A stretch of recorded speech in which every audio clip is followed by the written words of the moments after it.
अस्सलाम वालेकुम, मैं हूं मोहम्मद हारिस। आप देख रहे हैं मेरा यूट्यूब चैनल GPS न्यू बुकनवाल। तो आज की इस वीडियो में चैप्टर 8 क्लास 5 जिसका उन्वान था स्ट्रक्चर ऑफ द अर्थ, इसकी हम एक्सरसाइज को सॉल्व करेंगे। चैप्टर 8 का जो पार्ट 1 था उसकी वीडियो ऑलरेडी चैनल पर अपलोड है। अगर आपने वो वीडियो अभी तक नहीं देखी तो उसको लाजमी चेकआउट करें। उस वीडियो को देखने का फ़ायदा ये होगा कि एक्सरसाइज के तमाम जो सवालात हैं उनको बिना रटा लगाए आप ज़हन नशीन कर सकेंगे और मुकम्मल समझ के साथ आप उनको जान सकेंगे।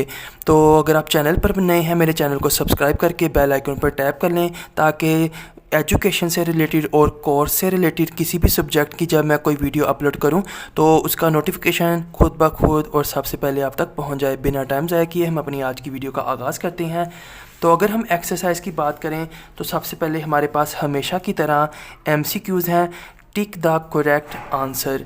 तो हम पहले स्टेटमेंट को पढ़ेंगे और फिर इसमें जो इसका आंसर होगा उसको चूज़ करेंगे। तो सबसे पहले हमारे पास the outer layer of the earth is called, वो कह रहा है ज़मीन की जो सबसे बाहर वाली तह होती है उसे क्या कहते हैं। तो इसको हम एक्सटर्नल कोर कहते हैं, मेंटल कहते हैं, क्रस्ट कहते हैं या फिर इनर कोर कहते हैं। तो अगर हम जो है इसको पीछे देखें, रिवाइज़ करें, जब हमने ये चैप्टर को किया था तो आपको याद होगा कि हमने यहाँ पर सीखा था कि जो ज़मीन है उसकी सबसे बाहर वाली जो तह से क्रस्ट कहते हैं, फिर मेंटल होती है, फिर कोर के दो हिस्से होते हैं, एक्सटर्नल और इंटरनल कोर। तो आपको इसी वजह से मैं रिकमेंड कर रहा हूँ कि आप चैप्टर की जो लेक्चर वाली वीडियो है उसको लाजमी देखें। तो अभी ज़मीन का जो बाहर का जो तह है उसका नाम क्रस्ट है, तो इस वजह से the outer layer of the earth is called crust. तो हम सी ऑप्शन पर टिक कर देंगे। नेक्स्ट है हमारे पास what are the main types of the soil. तो जो मिट्टी होती है उसकी बुनियादी किस्में क्या हैं, मिट्टी की बुनियादी किस्में क्या हैं। तो जल्दी से मैं आपको इसको बैक पे दिखा दूं ताकि आपको जहन नशीन करने में आसानी हो। तो हमने पढ़ा था कि टाइप्स ऑफ सॉइल 3 होती हैं, क्ले, सैंड और सिल्ट। ये मिट्टी होती है चिकनी मिट्टी, ये रेतली मिट्टी और इसको गार कहते हैं, जिसके अंदर जो है नामियाती मादे और खादें वगैरह सब चीज़ें शामिल होती हैं। तो क्ले, सैंड और सिल्ट। तो वो कह रहा है which type of what are the main types of the soil. तो A, B और D हम इग्नोर करेंगे। सी नंबर ऑप्शन में हमारे पास लिखा हुआ है क्ले, सिल्ट और सैंड, यानी कि sand, silt and clay. Option C पर हम टैप कर देंगे। 3 है हमारे पास which type of soil is good for growth of plants. वो कह रहा है सैंड, सिल्ट, क्ले और रॉक, इनमें से कौन सी मिट्टी है जो पौधों की बढ़ोतरी के लिए गुड होती है, अच्छी। जो सैंड है इसके अंदर रेत बहुत ज़्यादा होती है और इस वजह से ये पानी को बिल्कुल जल्दी से नीचे से गुजार देती है। जो क्ले है चिकनी मिट्टी, इसके ये भी पौधों के लिए अच्छी है लेकिन ये ज़्यादातर बर्तन बनाने के लिए इस्तेमाल होती है। रॉक, इसके अंदर कंकर, बजरी वगैरह बहुत ज़्यादा होती है। और सबसे अच्छी मिट्टी सिल्ट है क्योंकि इसके अंदर नामियाती खाद, जो गले सड़े पत्ते और ये सारी चीज़ें मौजूद होती हैं। इसको हमने डिटेल से पढ़ा था। तो ऑप्शन बी को हम as a right option select करेंगे। तो सब पौधों की बढ़ोतरी के लिए सबसे अच्छी मिट्टी सिल्ट है। What is the role of living organisms in the soil? तो मिट्टी के अंदर जो लिविंग ऑर्गेनिज़म छोटे छोटे जानदार होते हैं उनका क्या किरदार होता है, क्योंकि मिट्टी के अंदर छोटे छोटे कीड़े मकोड़े भी पाए जाते हैं, बैक्टीरिया भी होते हैं। तो 4 ऑप्शन है हमारे पास। मेकिंग सॉइल सॉफ्ट एंड एरी, ये जो लिविंग ऑर्गेनिज़म्स हैं, छोटे छोटे जानदार हैं, ये मिट्टी को नरम और हवादार बनाते हैं। मेकिंग सॉइल हार्ड, ये मिट्टी को सख्त बना देते हैं। Making soil unfit for cultivation, इनकी वजह से जो मिट्टी है वो अनफिट हो जाती है, गैर मयारी हो जाती है काश्तकारी के लिए। मेकिंग द एयर ड्राई, ये मिट्टी में से हवा को खुश्क कर देते हैं। तो बेसिकली इसमें राइट ऑप्शन है मेकिंग सॉइल सॉफ्ट एंड एरी। तो जिस मिट्टी के अंदर ये छोटे छोटे जानदार होते हैं उनकी वजह से मिट्टी नरम रहती है, उसके अंदर जो मिट्टी के ज़रात हैं उनके दरमियान में हवा भी मौजूद रहती है। ऑप्शन ए को हम as a right option select करेंगे। The amount of fresh water on the earth is, तो ज़मीन के ऊपर ताज़ा पानी, जो फ्रेश पानी है उसकी मिकदार कितनी है। ये भी अगर मैं आपको बुक से रेफरेंस दे दूं ताकि आपको याद रखने में, जहन नशीन करने में आसानी हो, तो ये हमने पढ़ा था कि the fresh water available to mankind is about 1%। तो ज़मीन के ऊपर पीने लायक जो ताज़ा पानी है, फ्रेश पानी है, वो 1% है। बाकी का पानी या तो समुद्रों की शक्ल में है और या फिर जो है ग्लेशियर्स की शक्ल में है। What is important in the natural manure?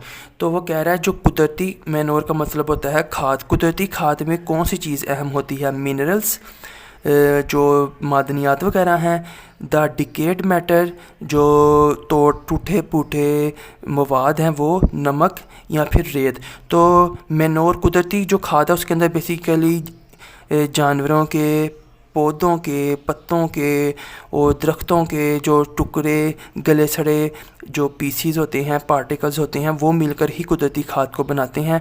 तो ऑप्शन बी को हम द डिकेड मैटर, गले सड़े टूट फूट का शिकार मैटर मवाद को हम as a right option select करेंगे, बी। तो question number 12 write short answers.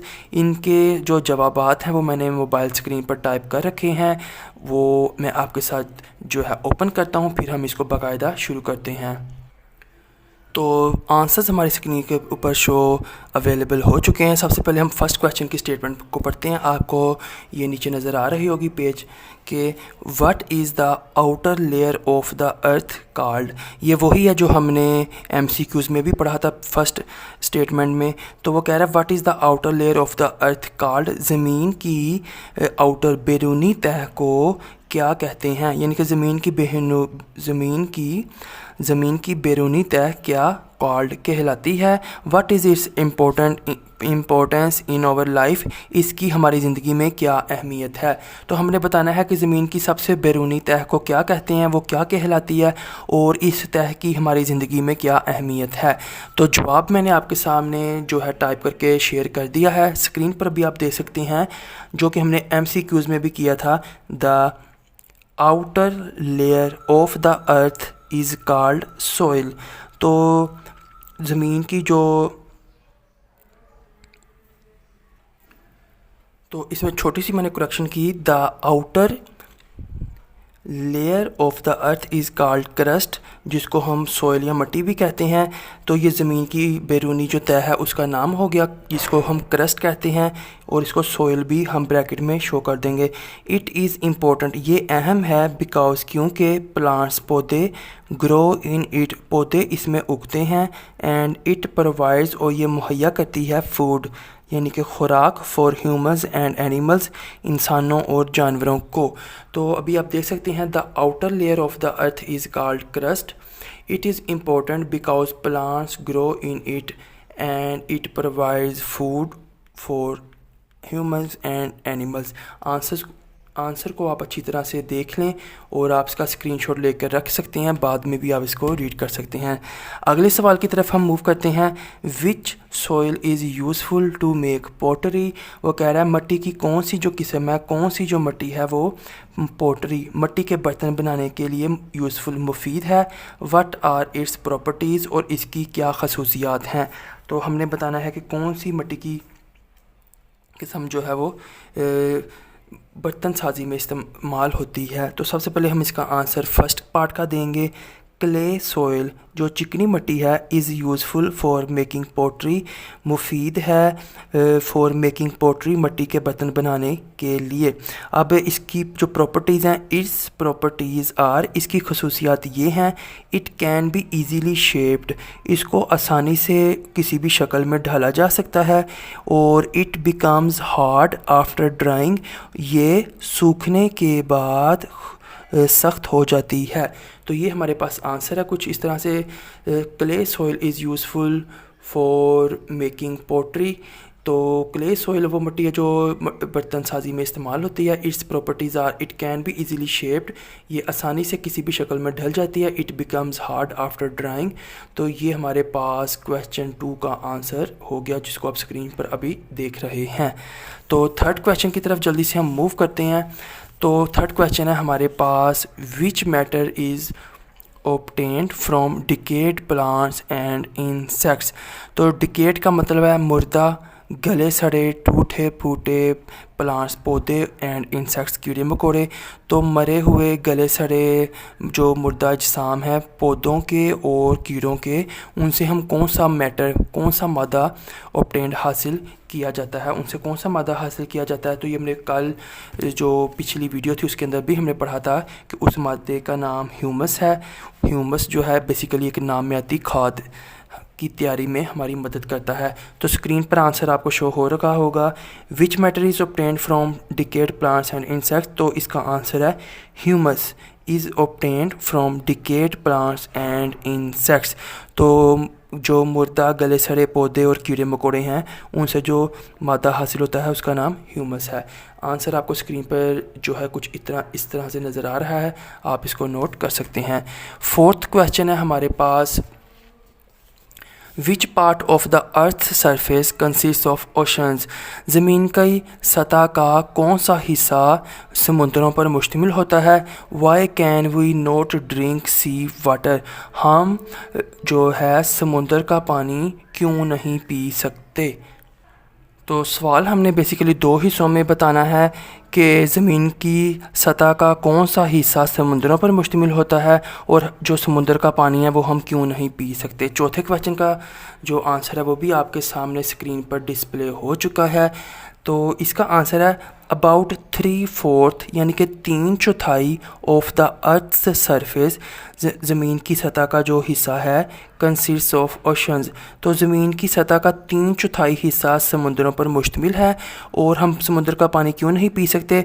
इसका जवाब है we can not drink sea water. हम समुद्री पानी नहीं पी सकते बिकॉज क्योंकि इट कंटेन्स, इसमें होता है टू मच साल्ट, बहुत ज़्यादा नमक। साल्ट का मतलब नमक। तो ये कुछ इसका आंसर है कि ज़मीन का 3/4 हिस्सा जो है वो समुद्रों पर मुश्तमिल है और हम समुद्र का पानी इस वजह से नहीं पी सकते क्योंकि इसमें बहुत ज़्यादा नमक होता है। तो अबाउट से लेकर साल्ट तक इसका आंसर है। आप इसको वीडियो को रोक कर लिख सकते हैं या फिर स्क्रीनशॉट लेकर बाद में इस्तेमाल कर सकते हैं। लास्ट क्वेश्चन है क्वेश्चन 2 का, where is the water found in the form of solid, liquid and gas. Gas का मतलब है वेपर्स। तो हमें ये मालूम है कि पानी वो वाहिद मैटर है जो कि सॉलिड ठोस हालत में भी होता है, लिक्विड और माया हालत में भी होता है, एंड गैस और बुखारात या गैस की शक्ल में भी ये जो पानी है ये एग्जिस्ट करता है, मौजूद होता है। ये इन तीनों हालतों में हो सकता है। तो हमने आंसर करना है वेयर। हमने अपनी इस ज़मीन पर वेयर, कहाँ पे इस पानी को इन तीनों हालतों में देखा है या देख सकते हैं या देख रखा है। तो इसका आंसर जो है वो कुछ इस तरह से है, आपकी स्क्रीन पर शो हो गया। तो आंसर हमारे पास कुछ इस तरह से है, water found in the form of solid, liquid and gas. तो सॉलिड फॉर्म, और हम ये आगे इस तरह से बताएंगे कि सॉलिड फॉर्म में ये कैसे होता है, आइस बर्फ़ की शक्ल में, स्नो ये जो आसमान से गिरती है, एंड ग्लेशियर्स ये जो बर्फ़ के पहाड़ हैं। तो ये तीनों मिसालें हैं इसकी सॉलिड फॉर्म यानी कि ठोस हालत की। आगे हमारे पास माया हालत है, लिक्विड फॉर्म। लिक्विड फॉर्म में पानी जो है हमें रिवर्स, दरियाओं में, लेक्स, झीलों में एंड ओशंस और समुद्रों में हमें लिक्विड फॉर्म में देखने को मिलता है। थर्ड वन उसने पूछा था कि गैस यानी कि वेपर्स। तो गैस की फॉर्म में हमें water vapours in the air, जो हवा में पानी के बुखारात होते हैं जिनको हम बादल भी कहते हैं, तो ये गैस की फॉर्म हो गई पानी की। तो पानी की उसने 3 हालतें पूछा था कि हमें कहाँ कहाँ मिलती हैं। तो हमें सॉलिड फॉर्म मिलती है आइस, स्नो एंड ग्लेशियर्स में। लिक्विड फॉर्म मिलती है रिवर्स, लेक्स एंड ओशंस में। और जो गैस फॉर्म है वो water vapours in the air, इस हालत में हमें मिलती है। ये रहा आपके सामने आंसर। जो गैस फॉर्म है इसमें आप ये भी लिख सकते हैं कि simple clouds in the sky. तो वो भी लिख सकते हैं क्लाउड्स इन द स्काई या फिर water vapours in the air. ये हमारे पास लास्ट पार्ट का आंसर है जिसको आप नोट कर सकते हैं, स्क्रीनशॉट लेकर बाद में रीड कर सकते हैं। नेक्स्ट हमारे पास कंस्ट्रक्टेड रिस्पांस क्वेश्चंस। आपने इसमें जवाब को तख्लीक करना है तामीरी अंदाज में। तो फर्स्ट है हमारे पास label the diagram of the water cycle. Basically आपने इसमें बताना है कि आपको ये जो 4 ब्लैंक्स हैं यहाँ पर क्या चीज़ देखने को मिलेगी। तो इसमें बेसिकली मैंने आपके लिए 3D पिक्चर्स को रेडी किया है जो मैं आपके साथ शेयर करता हूँ। सबसे पहले हम इसमें एक ब्लैक एंड वाइट पिक्चर को देखते हैं। ये रही आपके सामने पिक्चर। तो इसके अंदर बेसिकली जो सबसे नीचे है वो हमारे पास पानी है। पानी जो गर्मी की वजह से, सूरज की हीट की वजह से वेपर्स में कन्वर्ट हुआ। वेपर्स की मदद से ये जो बुखारात थे आपस में जुड़ने के बाद क्लाउड्स यानी कि बादलों को बनाएंगे और बादल बारिश बरसाएंगे। बारिश दोबारा जो है नीचे आएगी और फिर दोबारा बुखारात बनेंगे, फिर बादल बनेंगे, फिर बारिश, और ये साइकिल चलता रहता है। यूँ जो फर्स्ट बॉक्स है इसमें हम लिखेंगे, आपको यहाँ पे नज़र आ रहा होगा वाटर। सेकंड वाले पे हम वेपर्स, थर्ड वाले में हम लिखेंगे क्लाउड्स और लास्ट वाले में हम लिखेंगे रेन। तो ये आपको आंसर शो हो रहे हैं। इसका जो 3D कलरफुल वर्जन है वो भी मैं आपके साथ शेयर कर देता हूँ। तो ये रहा इसका ज़रा 3D या कलरफुल वर्जन। आपको नीचे पानी नज़र आ रहा है, पानी से बुखारात यानी कि वेपर्स बने। वेपर्स ने आपस में जुड़ के क्लाउड्स को तश्कील दिया और फिर क्लाउड्स की मदद से बारिश का पानी वापस झीलों दरियाओं में पहुंच गया और दरियाओं से पानी दोबारा से समुंदर में गिर गया। इस तरह ये एक साइकिल चलता रहता है। तो water, vapours, clouds, rain, water, vapours, clouds, rain, ये आप यहाँ से देखकर फिल आउट कर सकते हैं। तो जल्दी से हम मूव करते हैं अपने थर्ड क्वेश्चन के पार्ट 2 की तरफ। पार्ट 2 में वो हमसे पूछ रहा है विच सॉइल इज़ यूज्ड, कौन सी मिट्टी इस्तेमाल की जाती है to plaster the village houses. तो गांव में जो घर होते हैं उनको प्लस्तर करने के लिए, उनकी जो दीवारें हैं उनको ढांपने के लिए कौन सी मिट्टी इस्तेमाल की जाती है। Which property of the soil is useful to do so. तो ये जो मिट्टी की किस्म हम इस्तेमाल करते हैं, ये इसमें कौन सी ऐसी प्रॉपर्टी या खसूसियत होती है जिसकी वजह से इसको प्लस्तर करना यूज़फुल, मुफीद होता है। तो आंसर आपके साथ जो है मैंने शेयर कर दिया है। बेसिकली क्ले सॉइल, चिकनी मिट्टी इज़ यूज्ड, इस्तेमाल की जाती है टू प्लस्टर विलेज हाउसेस, गांव में जो घर हैं उनको प्लस्टर करने के लिए। उसने पूछा था उस मिट्टी का क्या नाम है, विच सॉइल, तो उसका नाम है क्ले सॉइल। चिकनी मिट्टी clay soil is used to plaster village houses. फिर उसने पूछा which property of the soil is useful to do so. इस जो मिट्टी का हमने भी नाम बोला है क्ले सॉइल, अब हमने ये बताना है कि इसके अंदर ऐसी कौन सी खसूसियत है जिसकी वजह से इसको ऐसा प्लस्टर करने के अंदर मुफीद समझा जाता है। तो इट्स स्टिकी प्रॉपर्टी, इसकी चिपचिपी खसूसियत जो है इज़ यूज़फुल फॉर प्लास्टरिंग। तो बेसिकली ये चिपचिपी होती है और आसानी से दीवार पर चिपक जाती है, इसी वजह से ही इसको प्लस्टर के लिए इस्तेमाल किया जाता है। तो दोबारा से आप आंसर को सुन लें। Clay soil is used to plaster village houses, its sticky property is useful for plastering.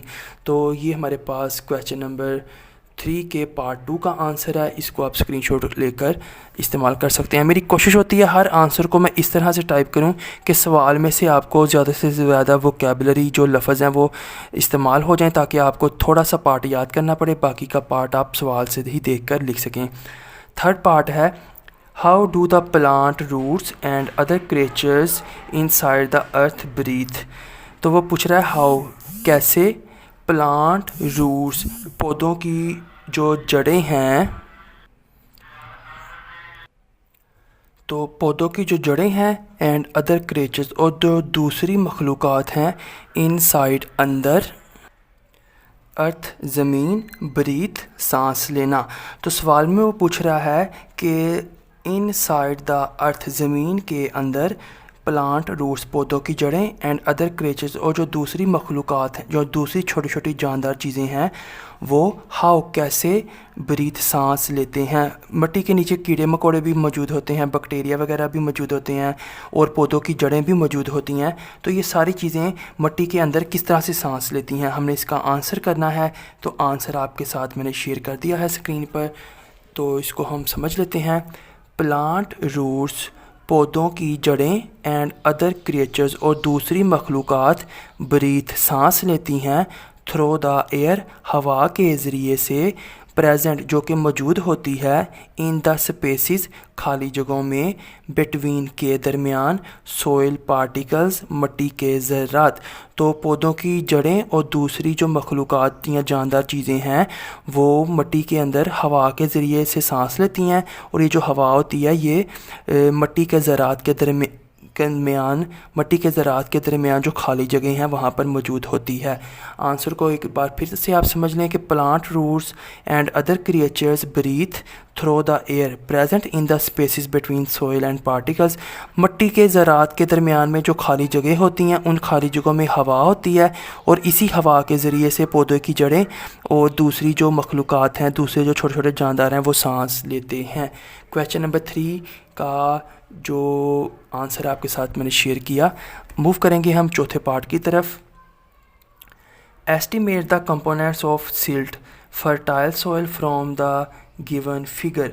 तो हमने इसके अंदर ये एक जो है सिल्ट यानी कि जो नामियाती खाद या ज़रखेज़ मिट्टी है उसका एक जो हमारे पास ग्राफ सर्कल की शक्ल में मौजूद है। हमने इसके अंदर से अंदाज़ा लगाना है कि जो एयर का हिस्सा है वो कितने % है, पानी का हिस्सा कितने % है, सैंड एंड अदर और पिंक। तो हम जब किसी सर्कल को 4 पार्ट्स में डिवाइड करते हैं तो अगर हम हाफ पार्ट में डिवाइड करें तो ये हिस्सा 50% और ये हिस्सा 50%।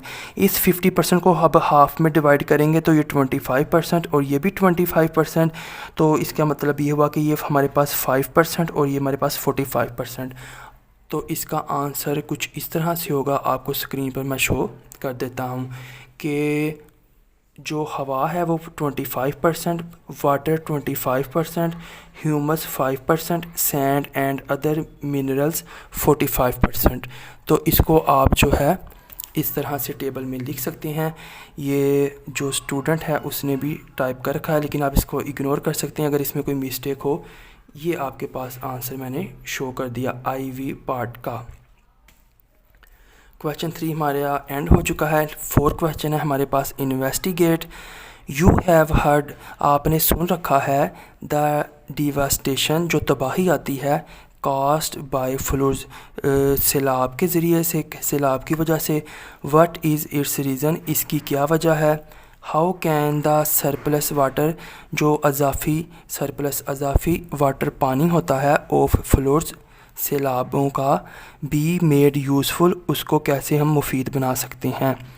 तो सवाल है हमारे पास बेसिकली जो सैलाब से तबाही के बारे में आपने सुन रखा है, व्हाट इज़ इट्स, इसकी क्या वजह है, जो यानी कि सैलाब से जो तबाही होती है इसकी क्या वजह है, एक तो हमने ये बताना है। और how can the surplus water of floods be made useful, और सैलाब का जो अजाफी पानी होता है जो कि तबाही मचाता है, इस अजाफी पानी को हम यूज़फुल, मुफीद कैसे बना सकते हैं। आंसर मैं आपके साथ शेयर कर रहा हूँ। कुछ इस तरह से इसका आंसर हम लिखेंगे। तो सबसे पहले तो हम लिखते हैं कि जो सैलाब की तबाही है, व्हाट इज़ इट्स रीज़न, इसकी वजह क्या है।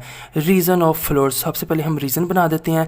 पहली रीज़न है इसमें बेसिकली बहुत ज़्यादा वजूहात हैं, लेकिन जैसी हमारी क्लास है, बच्चों का जो माइंड लेवल है उसके मुताबिक हम 4 रीज़न्स को लिखेंगे।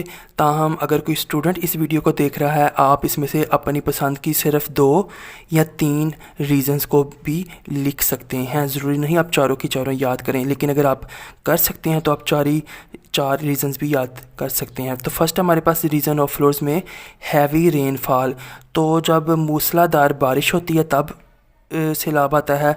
ओवरफ्लोइंग रिवर्स, जब दरियाओं के अंदर पानी उनकी गुंजाइश से ज़्यादा बढ़ जाता है तो वो ओवरफ्लो कर जाते हैं। फिर पुअर ड्रेनेज सिस्टम, निकासी आब का जो पुअर नाकस इंतज़ाम है, यानी कि सड़कों पर गलियों में जो सीवरेज के पाइप्स हैं, अगर उनके अंदर कोई ख़राबी है तो उससे भी सैलाब आ सकते हैं, क्योंकि पानी जब गलियों में जमा होगा तो वो गटरों से, सीवरेज से बहकर इलाके से बाहर नहीं जा पाएगा, जिससे सैलाब की सूरत हाल पैदा हो सकती है। कटिंग ऑफ फॉरेस्ट, जंगलात की कटाई। तो ये 4 वजूहात हैं जिनकी वजह से सैलाब आता है। अब useful ways of flood water, अगर हम सैलाब के पानी को मुफीद बनाना चाहें तो इसमें कौन से तरीके हैं, वो 4 हैं। सबसे पहले स्टोर वाटर इन डैम्स, जब पानी सैलाब की सूरत में आए तो आपने डैम्स बना के रखे हों और डैमों के अंदर उस पानी को महफूज कर लें। यूज़ इट फॉर क्रॉप्स, आप सैलाब के पानी को फसलें उगाने के लिए इस्तेमाल कर सकते हैं। रिचार्ज अंडरग्राउंड वाटर, इसके अंदर हम ज़मीन के अंदर एक बड़ा सा सुराख करते हैं 400 से 500 फुट तक, और वो पानी सारा ज़मीन के अंदर चले जाता है और ज़मीन के अंदर जाकर वो जो ज़ेरे ज़मीन पानी का ज़ख़ीरा है उसको रिचार्ज कर देता है, उसको भर देता है। Use it for electricity generation, हमें पता है जो पानी है ये बिजली पैदा करने के लिए भी इस्तेमाल होता है, तो हम सैलाब का पानी जमा करके उस जमा शुदा पानी को हम बिजली की पैदावार में भी इस्तेमाल कर सकते हैं। तो ये थी 4 सैलाब आने की वजूहात, और ये थे 4 तरीके जिनके ज़रिए से हम सैलाब के पानी को मुफीद कामों में ला सकते हैं। तो क्वेश्चन 4 अपने इख्तिताम को पहुंचा। नेक्स्ट है हमारे पास प्रोजेक्ट।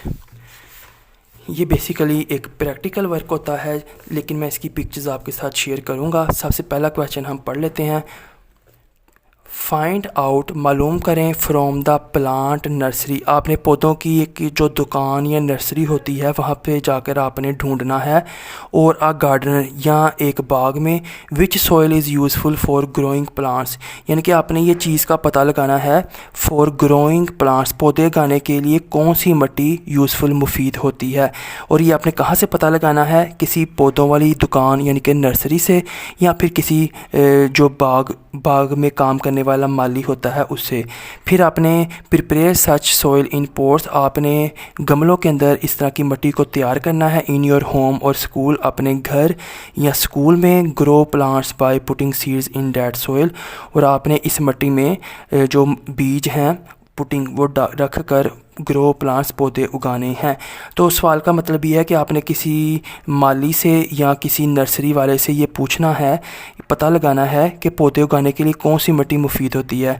जब आपको मालूम हो जाए तो आपने वो मिट्टी अपने घर या स्कूल में लाकर गमलों में रखनी है, उसमें बीज उगाकर आपने देखना है कि पौधे जो हैं उनका मुवाजना, यानी कि आपने उस मिट्टी में फिर अपने घर या स्कूल में गमलों की अंदर मिट्टी को डालकर बीज उसमें जो है पुट करके जो है वो आपने उगाने हैं। तो सबसे पहले हम देख लेते हैं कि वो कौन सी मिट्टी है जो मुफीद होती है। तो बेसिकली ये हमारे पास आंसर है सिल्ट सॉइल, यानी कि वो जो नामियाती खाद वाली मिट्टी है, सिल्ट सॉइल इज़ यूज़फुल, मुफीद होती है फॉर ग्रोइंग प्लांट्स, पौधे उगाने के लिए। बिकॉज, क्यों कि it contains humus air and water, humus का मतलब वही गले सड़े पत्तों की, जानवरों के मुर्दा अजसाम की, कीड़े मकोड़ों की खाद, नामियाती एयर हवा एंड वाटर। तो सिल्ट सॉइल पौधे उगाने के लिए मुफीद होती है क्योंकि इसमें ह्यूमस, हवा और पानी होते हैं। तो ये एक छोटी सी पिक्चर है। आप इस तरह से छोटे छोटे ये गमले लेंगे और इसके अंदर जो सिल्ट सॉइल है जिसके अंदर नामियाती गले सड़े पत्तों वाली खाद होती है वो आपने डालनी है। फिर आपने ये बीज बो देने हैं और फिर आपने कुछ दिनों बाद ऑब्ज़र्व करना है कि पौधे इसमें उगने के बाद कैसी नशोनुमा पा रहे हैं। तो प्रोजेक्ट का सेकंड क्वेश्चन है हमारे पास, collect samples of sand, clay and silt from various places. मुख्तलिफ़ जगहों से आपने रेतली मिट्टी, चिकनी मिट्टी और ये जो गार है यानी कि नामियाती मिट्टी, नामियाती खाद वाली मिट्टी या जरखेज़ मिट्टी, उसके आपने नमूने इकट्ठे करने हैं। Mix a little water in each sample, आपने हर सैम्पल के अंदर थोड़ा सा पानी मिक्स कर देना है। विच soil can be shaped into a lump, अब वो कह रहा है किस मिट्टी को आसानी के साथ हम जो है एक आप समझ लें उसका बोल बना सकते हैं, गूंद सकते हैं। मेक सिंपल टॉयज़ और पोट्स फ्रॉम दिस सॉइल, अब वो कह रहा है आपने जब इस मिट्टी को गूंद लेना है पानी से, तीनों मिट्टियों को, और फिर आपने इसमें से सादा खिलौने और बर्तन बनाने हैं। ड्राई दम इन द सन, आपने सूरज में उनको खुशक करना है। कलर देयर सरफेसेस, आपने उनकी सतह पर रंग भरने हैं।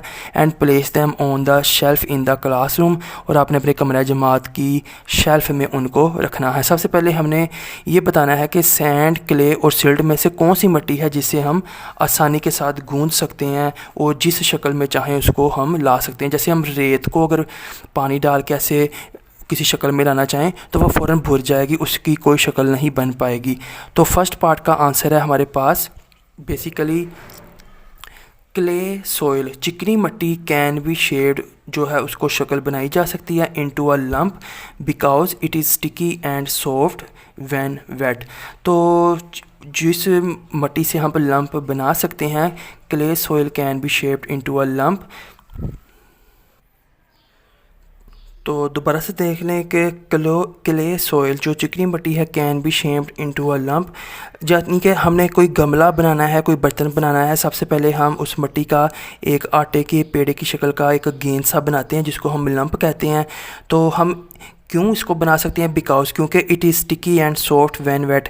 तो जब हम क्ले सॉइल यानी कि चिकनी मिट्टी को व्हेन वेट, जब हम इसको गीला करते हैं तो ये जो है स्टिकी, चिपचिपी एंड सॉफ्ट और नरम हो जाती है। तो इसका पास हमारा आंसर यही है, clay soil can be shaped into a lump because it is sticky and soft when wet. तो चिकनी मिट्टी से हम अपना जो है कोई भी बर्तन बनाने के लिए एक बोल सा, एक इब्तदाई शक्ल का पेड़ा सा बना सकते हैं। और इसकी वजह यह है कि चिकनी मिट्टी जो है चिपचिपी भी होती है और नरम भी होती है जब हम इसको वेट गीला करते हैं। तो अभी आप स्क्रीन पर देख सकते हैं कि ये जो है हमारे पास मिट्टी के बर्तन बने हैं और ये हमारे पास मिट्टी के खिलौने बने हैं जिनके ऊपर red colour, water colour, blue colour कर रखा है। तो ये कुछ इस तरह का प्रोजेक्ट होगा जिसको आप क्लास में सर अंजाम दे सकते हैं। तो ये थी आज की वीडियो जिसके अंदर मैंने चैप्टर 8 की एक्सरसाइज को आपके साथ MCQ से लेकर प्रोजेक्ट तक के तमाम सवालात को शेयर किया। कोई चीज़ समझ ना आई हो तो आप कमेंट सेक्शन में पूछ सकते हैं। इंशाल्लाह ताला अगली वीडियो में हम चैप्टर 9 को डिस्कस करेंगे जिसका होगा पार्ट 1। पार्ट 1 में मैं मुकम्मल लेक्चर, हर टॉपिक, हर हेडिंग, हर पैराग्राफ को आपके साथ आसान वजाहत के साथ शेयर करूंगा और चैप्टर 9 के दूसरे पार्ट में हम इसकी एक्सरसाइज को सॉल्व करेंगे। अगर आप चाहते हैं कि वो वीडियोज़ आप तक बर वक्त पहुँच जाएँ तो मेरे चैनल को सब्सक्राइब करके बेल आइकन पर टैप कर लें। ये होगी मेरे लिए एक छोटी सी सपोर्ट। तो अब तक के लिए इतना ही, मिलेंगे अगली किसी वीडियो में। मैं हूँ मोहम्मद हारिस। अल्लाह हाफिज़।